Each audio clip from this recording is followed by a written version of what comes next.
worst thing your sister ever did to you? Full story, my sister stood by the sink, holding my insulin and calmly stated, if I can't have diabetes, then neither can you. When I pleaded with her to stop, she only laughed and remarked, you're sweating already. What's that 400? How long until your organs shut down? I stayed silent. That was 9 days ago.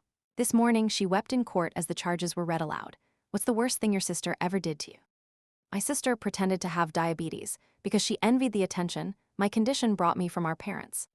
Jade, 5 years my senior, treated my type 1 diabetes like a personal affront. She would hide my glucose meter before meals, steal the juice boxes I kept for Lowe's, and tell our parents I was using my illness to get attention. When I was 10, she threw away my insulin before a family trip, and I landed in the ICU. She told everyone at school I was faking symptoms for special treatment. My parents urged me to be patient with her, explaining she was just jealous of the medical care I received. They had no idea how dangerous that jealousy would become. At 18, Jade announced during dinner that she had been feeling dizzy and shaky between meals. She produced one of my glucose meters and scrolled through its history, claiming some of the erratic readings were actually hers from times she had borrowed it. Our mother immediately scheduled an endocrinology appointment for her, while Jade began telling all her friends she was likely about to be diagnosed with diabetes. Blood tests came back perfectly normal, but Jade insisted they had missed her reactive hypoglycemia. Within a week, she was demanding the same meal schedule and accommodations I had, timing her fabricated symptoms to match my real insulin schedule. Each week brought new dramatic lows for Jade. Never mind that to reach dangerously low blood sugars, one must be injecting insulin, something Jade was not doing. Logic didn't matter. She would collapse in stores, shake uncontrollably, and demand juice while people panicked around her. She studied my genuine symptoms and perfected them: the specific tremor in my hands, the confusion that accompanies low blood sugar, even the particular slur in my speech when my glucose dropped too rapidly. She timed her fake episodes for maximum attention, once staging a severe crash during my birthday party, convulsing on the floor until someone gave her cake.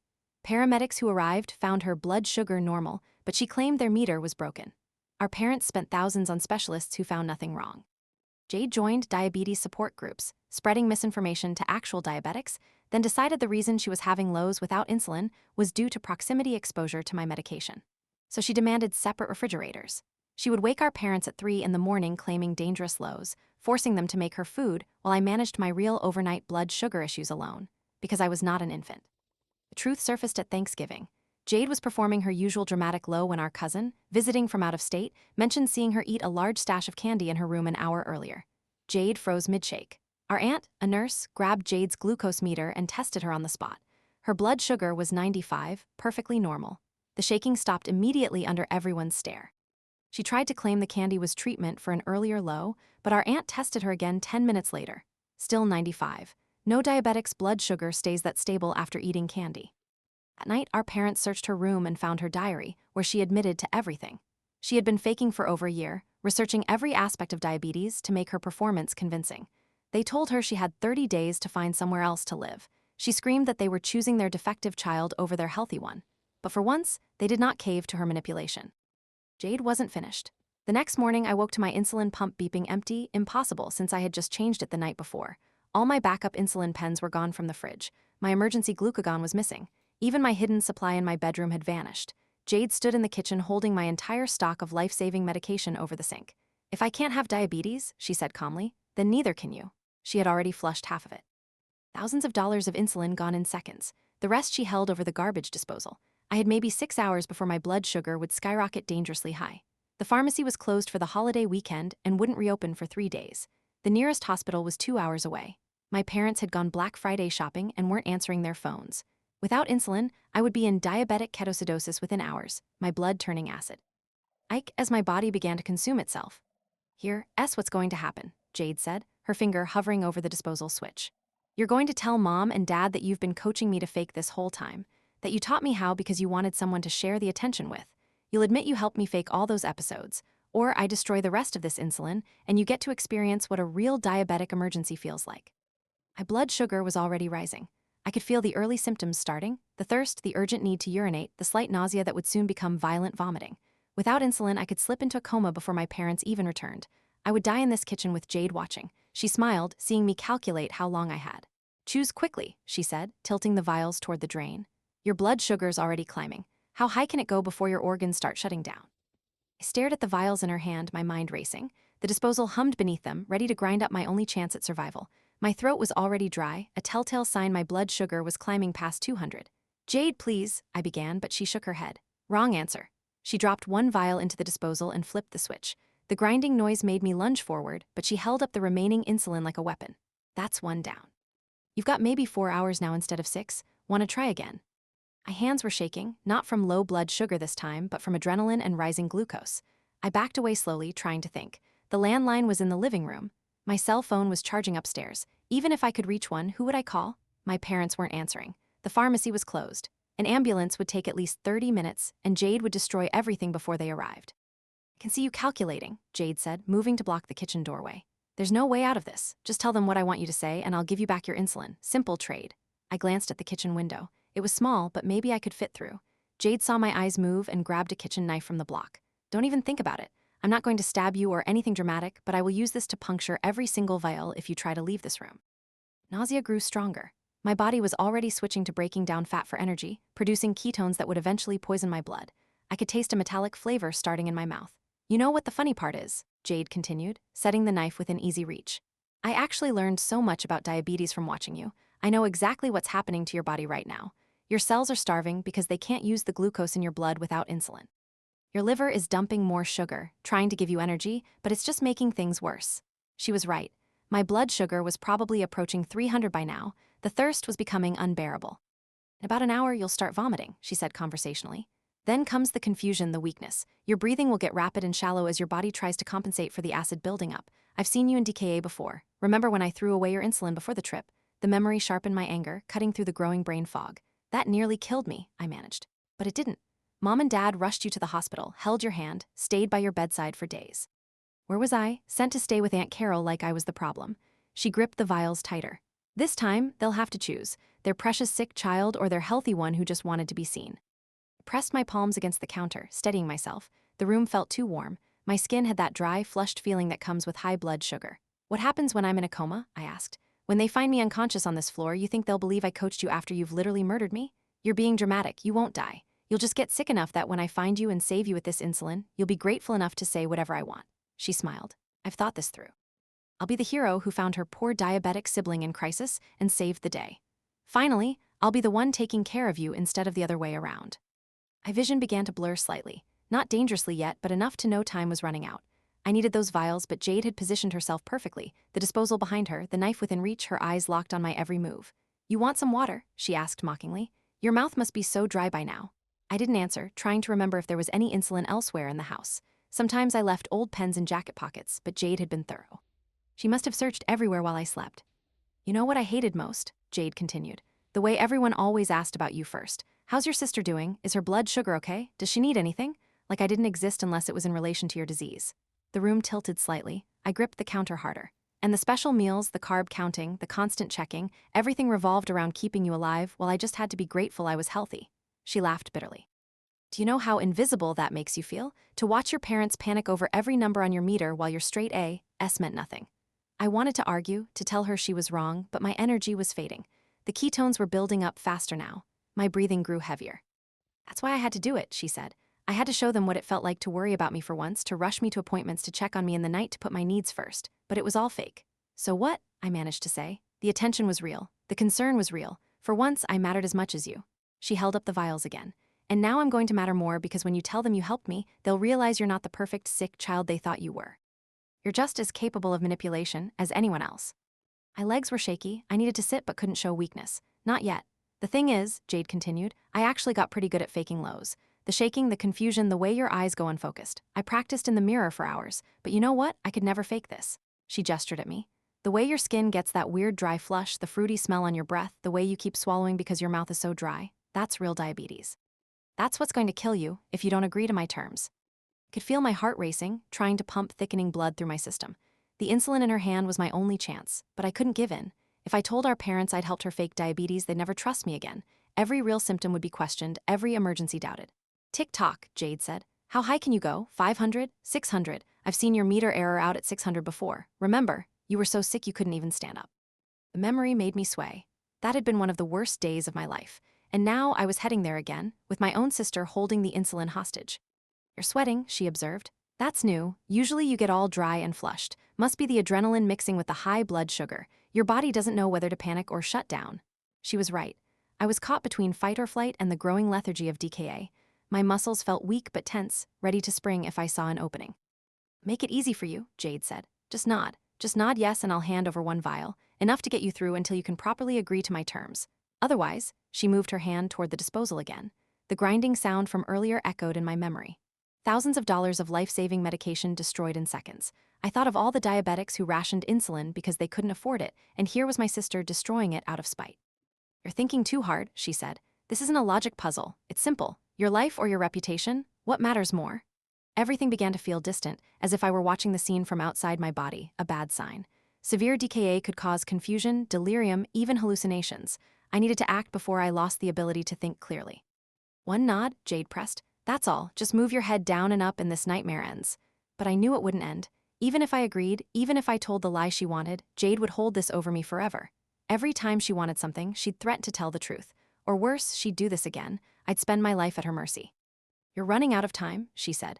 I can see it in your eyes. They're getting that glassy look. How long before you can't even understand what I'm saying? The kitchen seemed to spin slowly. I tried to focus on her face, but it slid in and out of clarity. My breathing was definitely faster now, my body desperately trying to blow off the excess acid building in my blood. This is what you put Mom and Dad through every time you have a crisis, Jade said. This fear, this helplessness, except they can't fix it by just nodding. They have to watch you suffer and hope the insulin works in time. I wanted to explain that I never chose this, never wanted to scare them, but my tongue felt thick and clumsy. The words wouldn't come out right. Last chance, she said, raising the vials. Nod now or I flush the rest. I calculated my options while fighting the growing fog. The kitchen clock showed 8:47 a.m. My parents wouldn't be back from shopping till at least noon, 3 hours away. My blood sugar was climbing past 400 now, judging by the symptoms. The metallic taste grew stronger with each swallow. Jade noticed my glance at the clock and smiled wider. She moved the vials closer to the disposal, letting them clink against the metal rim. The sound made my stomach clench. Each vial represented days of life, and she held them like toys. My legs buckled slightly. I caught myself on the counter, but Jade saw the weakness. She leaned forward, studying my deteriorating condition with fascination. Her research had taught her well. The need for water became overwhelming. My tongue stuck to the roof of my mouth. I tried to moisten my lips, but there was no saliva left. Jade noticed this too. She walked to the cabinet, pulled out a glass, and filled it with cold water from the tap. She drank slowly, maintaining eye contact the entire time. I made a decision. Lunging wasn't an option anymore. My reflexes were too slow, my muscles weakened from dehydration. But I could still think, at least for now. I nodded once, just enough for her to see. Jade's eyes lit up with triumph. She set down the water glass and picked up one vial, examining it like a prize. Then she shook her head and laughed. The vial went back with the others. She explained that a nod wasn't enough. She wanted to hear me practice the story first. Every detail had to be perfect. How I supposedly taught her to fake symptoms, how we planned it together, how I helped her research diabetes to make her performance convincing. She wanted me to rehearse until it sounded natural. My vision swam. The kitchen tiles beneath my feet seemed to ripple. I gripped the counter harder, fingernails digging into the laminate. The effort of standing was becoming monumental. My body was eating itself, breaking down muscle and fat for energy it couldn't use. Jade pulled out her phone and started recording. She wanted video evidence of my confession, proof that I was coherent and speaking voluntarily. She positioned the phone on the counter, adjusting the angle to capture both of us. I opened my mouth to speak, but only a croak emerged. My throat was too dry. Jade sighed dramatically and slid the water glass across the counter. I grabbed it desperately, gulping down the entire contents. The relief was momentary. Within seconds, the thirst returned worse than before. She demanded I start talking. I began stammering through her fictional narrative, but my words slurred together. The brain fog was thickening. Simple sentences became complex puzzles. Jade grew frustrated with my performance. She made me start over twice, each time threatening the insulin when I stumbled. Nausea hit suddenly. I doubled over, dry heaving into the sink. Nothing came up but bile. My stomach had been empty since dinner the night before. Jade stepped back in disgust but kept filming. She narrated my symptoms to the camera, documenting my decline like a science experiment. When the heaving stopped, I slumped against the counter. My legs shook uncontrollably, not the practiced tremor of hypoglycemia, but the weakness of a body shutting down. I slid to the floor, back against the cabinets. The cool tiles felt good against my feverish skin. Jade crouched down to my level, keeping the insulin vials visible. She reminded me we weren't done. The confession needed to be complete and convincing, but forming coherent thoughts was becoming impossible. Words floated away before I could grasp them. She grew impatient with my deteriorating speech. Standing up, she paced the kitchen, muttering about timing. She needed me functional enough to confess but sick enough to be grateful. The window was narrowing.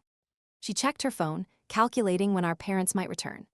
I tried to stand, but my legs wouldn't cooperate. The room spun violently. I closed my eyes, but that made the nausea worse. My breathing had become rapid and shallow, my body trying to expel the building acid through my lungs. Each breath felt insufficient. Jade noticed my breathing pattern and nodded knowingly. She studied this too. Kussmaul respirations, she announced proudly. Deep, labored breathing that means the acid levels are becoming critical. She estimated I had maybe an hour before consciousness became questionable. Confession attempt resumed. She coached me through the words, but my responses were increasingly incoherent. Frustration flashed across her face. Her perfect plan required my cooperation, but my body was failing faster than she'd anticipated. She decided on a new approach. Grabbing a notepad from the drawer, she wrote out the confession herself. All I had to do was copy it in my own handwriting. She thrust the pen at me, but my hands shook too badly to grip it properly. The pen clattered to the floor. My vision tunneled. Dark spots danced at the edges. I blinked hard, trying to clear them, but they multiplied. Jade's face blurred into an indistinct shape. Her voice sounded distant, as if she were speaking from another room. She slapped my face lightly, trying to restore focus. The contact felt strange, disconnected from my body. She was losing her window. If I passed out before confessing, her leverage disappeared. She'd have to give me the insulin or risk me dying, which would ruin everything. The next wave of nausea was violent. This time, my stomach found something to expel. The bile burned my throat. Jade jumped back, cursing. She grabbed paper towels, throwing them at me in disgust. The smell made the nausea worse. She announced a new plan. If I couldn't speak or write, she'd accept a video of me nodding along as she told the story, simple yes movements to her questions. She repositioned the phone and started recording again, but even nodding was becoming difficult. My neck muscles felt weak, unable to support my head properly. It lolled to one side. Jade grabbed my chin, forcing me to look at the camera. Her touch felt hot against my clammy skin. Questions began. Did I help you fake diabetes? A weak nod. Did I teach you the symptoms? Another nod. But my movements were so small, so uncertain that even Jade could see they wouldn't convince anyone. She needed me more coherent. She made a decision. Opening one vial, she drew up a tiny amount of insulin in a syringe, not enough to save me, just enough to stabilize me temporarily. She'd give me small doses, keeping me functional but dependent. Control through chemistry. Needle approached my arm. I tried to pull away but lacked the strength. Then a sound made us both freeze. A car door slammed outside. Jade rushed to the window, peering through the blinds. Our elderly neighbor, Mrs. Beaufort, was getting her morning paper. Jade watched until Mrs. Beaufort went back inside. The interruption had rattled her. She hadn't considered that others might notice something wrong. The neighborhood was usually quiet, but people were home for the holiday weekend. She returned to find me slumped further down the cabinets. My breathing was more labored, each inhale a conscious effort. The insulin in her hand represented salvation, but she hesitated. Once she gave me any, she'd lose some control. Instead, she tried another tactic.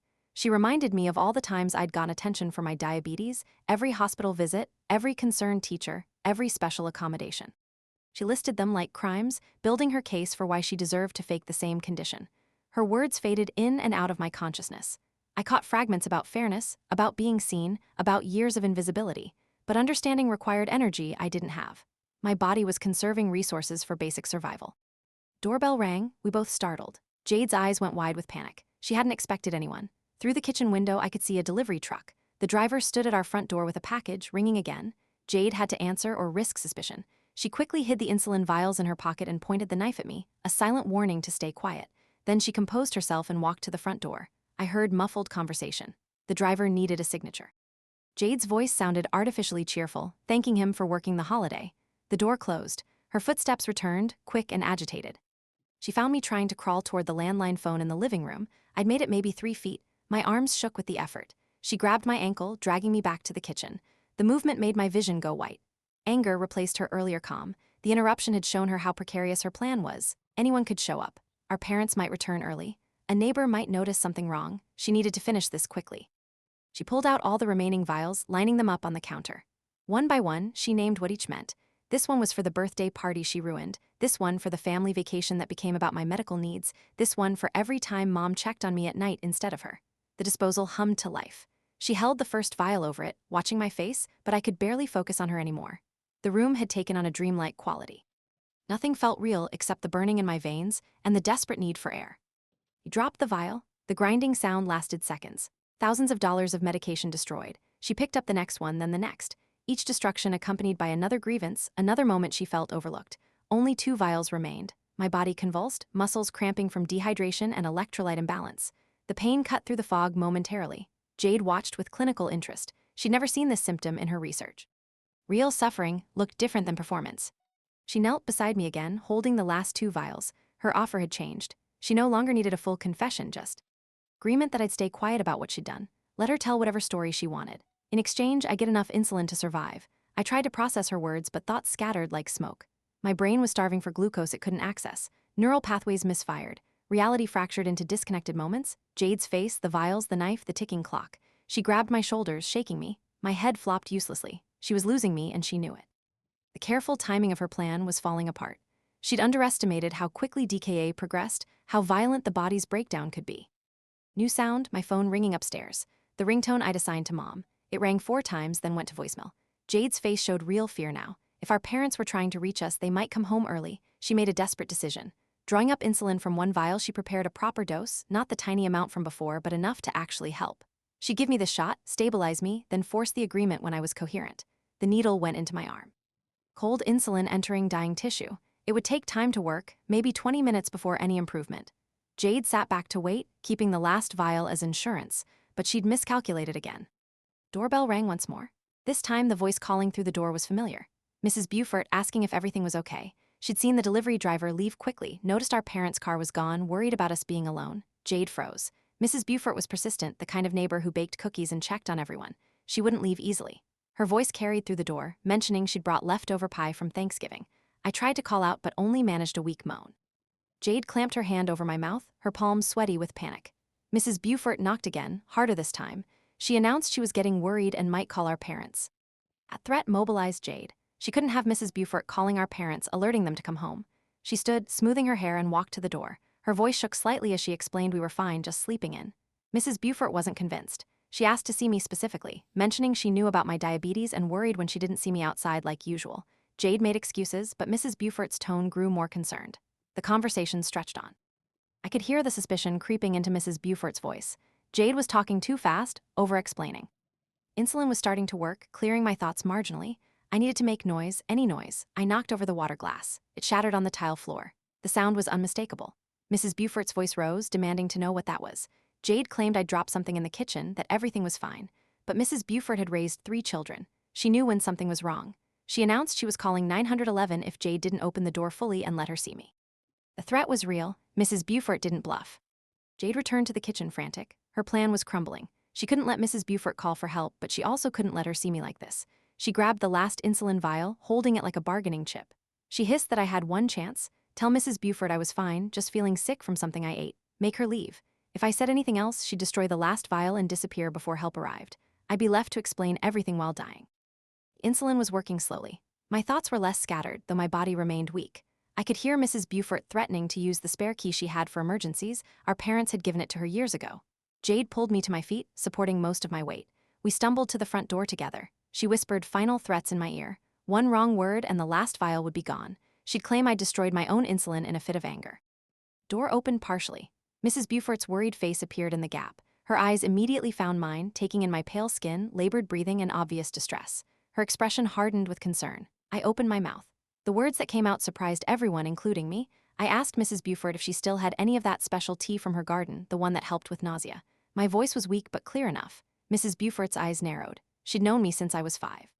She knew I hated tea, especially her bitter herbal concoctions. But she played along, saying she'd go get some right away. She'd be back in 5 minutes.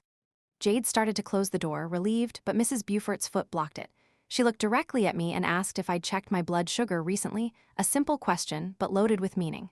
She knew the signs of diabetic crisis. I nodded, lying th. It was fine, but my hand moved to my pocket where I always kept my glucose meter. The gesture was subtle but deliberate. Empty pocket, no meter. Mrs. Beaufort's face changed. She understood. She announced loudly that she'd get the tea and call my parents to let them know I wasn't feeling well. Jade protested, but Mrs. Beaufort was already walking away, moving faster than her 70 years should allow. She knew something was terribly wrong. Jade slammed the door. Rage replaced her earlier calculation. Everything was falling apart. She had minutes before Mrs. Beaufort either called 911 or our parents, maybe both. The game was over. She dragged me back to the kitchen, shoving me against the counter. The last vial came out of her pocket. She held it over the disposal one final time. If she was going down, she'd take me with her. Mutual destruction rather than defeat. But the insulin was working more now. My mind was clearing enough to think tactically. I reminded her that destroying the last vial meant she'd have to explain my death. No story would cover that. She'd go to prison, real prison, not just family consequences. She hesitated. I pressed on, words coming easier now. If she gave me the insulin, I'd tell everyone I'd accidentally destroyed my supply, a stupid mistake while half asleep. She could confirm the story. The hero who helped me through the crisis. Our parents would forgive her previous lies in light of her help. The offer hung between us. Jade calculated rapidly. She could hear Mrs. Beaufort's voice outside, probably on her phone already. Time was running out. Either she committed to destroying me completely or salvaged what she could. Sirens in the distance, faint but growing louder. Mrs. Beaufort hadn't waited. Help was coming. Jade's window for deciding was closing with each second. She looked at the vial, then at me, then at the door. She made her choice. Vial flew across the room, smashing against the wall. Glass shards and precious insulin splattered across the floor. The last of my salvation destroyed in a moment of spite. Jade smiled coldly. If she couldn't win, neither of us would. But I smiled back because during our struggle, while she'd been distracted by Mrs. Beaufort, I'd done something she hadn't noticed. The syringe she'd used earlier, the one with a partial dose, had rolled under the counter. I'd grabbed it while she dragged me to the door. There was still insulin in it. Not much, maybe 2 units, but enough to keep me alive until help arrived. I'd hidden it in my waistband, waiting. Now, as sirens grew louder, I pulled it out and injected the remaining dose. Jade's face went white. She hadn't destroyed everything after all. Her final act of cruelty had failed. She ran for the back door, but it was too late. Red and blue lights were already flashing through the windows. Mrs. Beaufort had given them our address. Paramedics burst through the front door, Mrs. Beaufort right behind them with her spare key. They found me on the kitchen floor, conscious but weak, surrounded by broken glass and destroyed medical supplies. Jade stood frozen by the back door, caught between fleeing and facing consequences. The next minutes blurred together. Paramedics checked vitals, started IV lines, administered emergency dextrose. Police officers arrived, taking in the scene. Mrs. Beaufort explained what she'd witnessed. Jade tried to spin stories that fell apart under basic questioning. My blood sugar stabilized slowly. The immediate danger passed, though I'd need hospital monitoring. As they loaded me onto a gurney, I heard Jade telling officers I'd destroyed my own insulin during an argument, but the evidence told a different story. The knife she'd threatened me with still lay on the counter. The video she'd recorded on her phone showed my deteriorating condition and her demands. The destruction in the kitchen, the glass shards with insulin residue, all painted a clear picture of what had transpired. Our parents arrived as the ambulance prepared to leave. Mom's face went from confusion to horror as officers explained what they'd found. Dad stood silent, processing how badly they'd misread the situation. They'd enabled Jade's jealousy until it nearly killed me. Hospital rooms smelled like disinfectant and stale coffee. I watched the IV drip steadily into my arm, each drop carrying the insulin my body desperately needed. The paramedics had stabilized me in the ambulance, but the doctors wanted to monitor me for at least 24 hours. My blood sugar readings showed the violent swings from the past few hours, evidence of how close I'd come to diabetic coma. Mom sat in the chair beside my bed, her face puffy from crying. She'd been apologizing nonstop since arriving, but I was too exhausted to respond. Dad paced by the window, occasionally stopping to stare at the parking lot below. Neither had mentioned Jade's name since the police took her away. A nurse came in to check my vitals, adjusted the insulin drip based on my latest glucose reading, then left us in silence again. The steady beeping of monitors filled the void where conversation should have been. My throat still felt raw from vomiting, and every muscle ached from severe dehydration. Mrs. Beaufort appeared in the doorway holding a small potted plant. She de-changed out of her morning robe into proper clothes, but her face still showed the strain of the morning's events. Mom stood to hug her, fresh tears starting. They spoke in hushed tones near the door while I pretended to sleep. Detective arrived an hour later. He was younger than I expected, with kind eyes and a gentle manner. He pulled up a chair and asked if I felt well enough to give a statement. Mom started to protest, but I nodded. The story needed to be told while details were fresh. I walked him through everything from discovering my empty insulin pump to Jade's final destructive act. He took notes carefully, occasionally asking for clarification. When I mentioned the video Jade had recorded on her phone, he made a special note. That evidence would be crucial. He explained what would happen next. Jade was being held on charges of reckless endangerment and destruction of property. The value of the destroyed insulin alone made it a felony, combined with the deliberate withholding of life-saving medication. She faced serious consequences. He asked if I wanted to press charges. I looked at my parents, saw their devastated faces, and nodded again. After he left, the silence returned heavier than before. Dad finally stopped pacing and sat in the other chair. He reached for my hand, squeezing it gently. His calloused fingers trembled slightly. Mom moved to sit on the bed's edge, careful not to disturb the IV line. They told me about finding Jade's diary months ago, but dismissing it as teenage dramatics, about the warning signs they'd ignored, choosing to believe her performances rather than face the ugly truth. About how they'd failed both their daughters in different ways. Their words came out jumbled, interrupted by tears and long pauses. A social worker visited next. She was older, with gray hair pulled back in a practical bun. She asked about my home situation, whether I felt safe returning there. The question seemed absurd after everything, but I understood the protocol.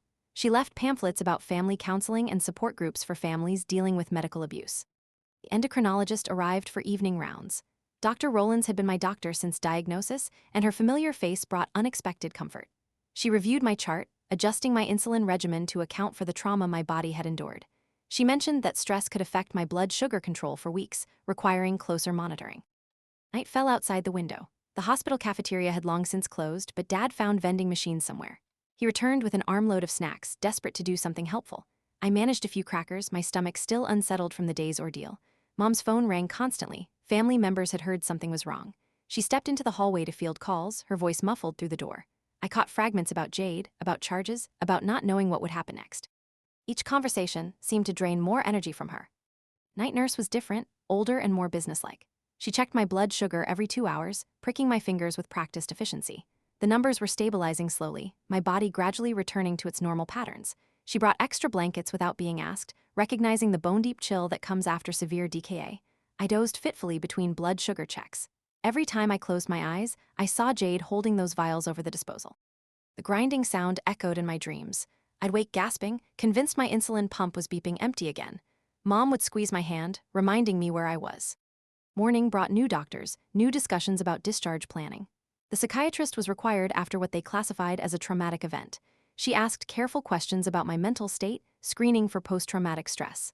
I answered honestly about the nightmares, the anxiety about my insulin supply, the fear that hadn't quite faded. Physical therapy came next. The severe dehydration had left me weaker than expected.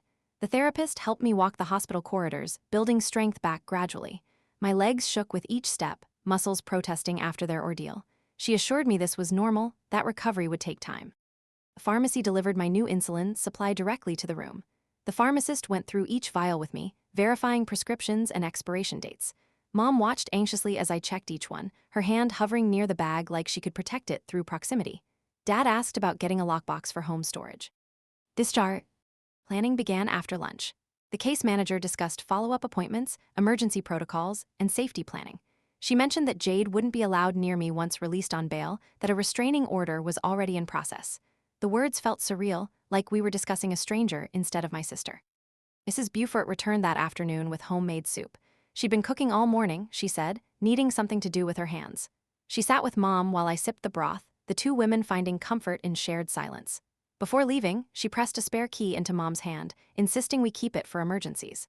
The insurance coordinator arrived with paperwork. The destroyed insulin would be covered under our policy's emergency replacement clause. She walked us through the forms, explaining coverage for the hospital stay and follow-up care. Dad asked about counseling coverage, his voice carefully neutral. My regular insulin pump needed replacing after the trauma. The diabetes educator brought a new one, going through the setup process methodically. My hands shook as I primed the tubing, muscle memory warring with fresh trauma. She was patient, letting me work through each step at my own pace. Evening brought more visitors. My aunt arrived from 2 states away, having driven all day after Mom's call. She hugged me carefully, mindful of the IV, then turned to my parents with less gentleness. I heard heated whispers in the hallway, accusations about enabling Jade, about ignoring warning signs. The night shift arrived again, different nurses this time, but the same routine of blood sugar checks and vital signs. I slept better, exhaustion finally overwhelming anxiety. The nightmares were still there, but less vivid. My mind was beginning to process the trauma into manageable pieces. The second morning brought discharge papers. Dr. Rollins did a final examination, pronouncing me stable enough for home care. She adjusted my insulin ratios again, accounting for the stress hormones still flooding my system. She scheduled follow-up appointments for the next week, wanting to monitor my recovery closely. The discharge nurse went through a lengthy checklist, medications verified, follow-up appointments confirmed, emergency contact numbers updated. She had me demonstrate drawing up insulin and checking my blood sugar, standard protocol, but suddenly waited with new meaning. Mom watched every movement as if memorizing the procedures herself. Dad had brought fresh clothes from home. Getting dressed felt strange after 2 days in a hospital gown. My jeans hung loose, the dehydration having stripped away water weight. The simple act of tying my shoes left me breathless. My body was still recovering from its ordeal. The wheelchair ride to the exit was mandatory, hospital policy regardless of my protests. Dad pulled the car around while Mom gathered the accumulated belongings. Flowers from relatives, get-well cards from neighbors who'd heard the news, the untouched pamphlets about family counseling. The drive home was silent except for the radio playing softly. I sat in the back seat watching familiar streets pass by. Everything looked the same but felt different, like returning to a foreign country. Mom kept turning to check on me, her seatbelt straining with each movement. Our house looked exactly as we'd left it 3 days ago. The Black Friday sale paper still sat on the kitchen table. Jade's coffee mug stood in the sink, unwashed. The normalcy felt obscene after everything that had happened. Dad immediately began gathering Jade's belongings from common areas, stuffing them into boxes. I stood in the kitchen doorway, unable to enter. The broken glass had been cleaned up, the insulin residue mopped away, but I could still see it all. The counter where I'd gripped for support, the sink where I'd vomited, the spot where I'd collapsed. Mom gently guided me to the living room instead. Lockbox arrived by delivery that afternoon. Dad installed it in my bedroom closet immediately, adding a combination lock for extra security. We loaded my insulin supply inside, counting each vial twice. He gave me the combination, made me practice opening it several times. Mom wrote it down and hid the paper in her jewelry box. My bedroom felt like a sanctuary and a prison simultaneously. Everything was exactly as I'd left it, but Jade's presence lingered. I found one of my old glucose meters in my desk drawer, one she must have missed during her search. The discovery made me shake uncontrollably until Mom held me steady. Dinner was takeout. Nobody felt up to cooking. We ate in the living room, abandoning the dining table where so many family dramas had unfolded. The food tasted like cardboard, but I forced it down, knowing my blood sugar needed the stability. Dad obsessively checked the nutrition information, calculating carbs with new intensity. The doorbell rang after dark. We all froze, the sound triggering fresh anxiety. It was just another neighbor dropping off a casserole and expressing concern. Mom accepted it graciously, while Dad and I remained hidden in the living room. The normalcy of suburban kindness felt jarring against our new reality. Bedtime brought new challenges. I checked my insulin supply 3 times before attempting sleep. Mom offered to stay in my room, but I declined. I needed to face this alone to begin rebuilding my sense of security. She compromised by leaving both our doors open, promising to listen for any distress. Sleep came in fragments. I woke every few hours to check my blood sugar, the routine now tinged with paranoia. Each reading was normal, but I checked twice anyway. The insulin pump hummed softly on my nightstand, its familiar sound both comforting and triggering. Morning arrived with Mom already in the kitchen preparing breakfast. She'd researched low-glycemic recipes overnight, determined to help manage my diabetes better. Dad sat at the table with a notebook, writing down questions for the lawyer he'd contacted. The pretense of normal family breakfast felt forced but necessary. The pharmacy called to confirm my prescription refills were ready. Mom insisted on picking them up immediately despite having just received the hospital supply. She returned with bags of supplies, enough insulin to last a month. We added it all to the lockbox, the growing stockpile a tangible comfort. Dr. Rowland's office called to confirm my follow-up appointment. The receptionist mentioned they'd added extra time to the slot, understanding this visit would involve more than routine diabetes management. Mom marked it on 3 different calendars, her anxiety manifesting in overpreparation. I spent the afternoon testing my blood sugar obsessively. Every slight symptom triggered panic. Was I thirsty because my sugar was high or just dehydrated? Did my hands shake from low blood sugar or residual trauma? Mom finally hid my extra test strips, limiting me to the prescribed checking schedule. The detective called with updates. Jade had made bail but was staying with a friend across town. The restraining order was officially in place. He mentioned the prosecutor was taking the case seriously given the life-threatening nature of her actions. Court dates would be scheduled soon. Dinner was another quiet affair. We developed a new routine already, eating in the living room to avoid the kitchen's memories. Dad had started researching home security systems, showing us options on his tablet, motion sensors, cameras, alarm systems, anything to restore our sense of safety. The counselor called to schedule our first family session. Mom had reached out to several before finding one who specialized in medical trauma and family dysfunction. The first appointment was set for next week, giving us time to process the immediate crisis before diving into deeper issues. Night fell with its familiar anxieties. I checked the insulin supply twice more despite knowing nothing had changed. Mom had started a log, documenting every vial's location and expiration date. Dad installed a baby monitor in my room, insisting it was just temporary, just until things felt normal again. The second night home was marginally better. I only woke twice to check blood sugars, only verified my insulin supply once. Mom appeared in my doorway during one check, wordlessly confirming she was still maintaining her vigil. We nodded at each other in the darkness, a silent acknowledgement of our new reality. Morning brought the beginning of routine. Breakfast, blood sugar check, insulin dose, recording everything in the logbook. Mom watched but didn't hover as much. Dad left for work reluctantly, calling twice before lunch to check in. The house felt emptier without his anxious presence. I ventured into the kitchen for the first time since returning home. The familiar space felt foreign, each surface holding invisible memories. Mom found me standing frozen by the sink, unable to move forward or back. She gently led me through making tea, reclaiming the space one small action at a time. The mail brought medical bills and insurance paperwork. Mom sorted through them methodically, creating files for everything related to the incident. She'd already started the appeals process for the destroyed insulin, determined to have Jade's actions documented in every possible system. Mrs. Beaufort stopped by with more food and a listening ear. She shared stories of her own family struggles, normalizing our pain without minimizing it. Before leaving, she made us promise to use that spare key if we ever needed anything, day or night. Her fierce protectiveness brought Mom to tears again. The afternoon was dedicated to reorganizing my diabetes supplies. We created multiple emergency kits strategically placed throughout the house. Each contained glucose tablets, a spare meter, and ketone testing strips. Dad labeled each one with bright red tape, Maki. And them impossible to miss. Dr. Rowland's follow-up appointment confirmed my physical recovery was progressing well. My blood sugar patterns were stabilizing, though still showing stress-related spikes.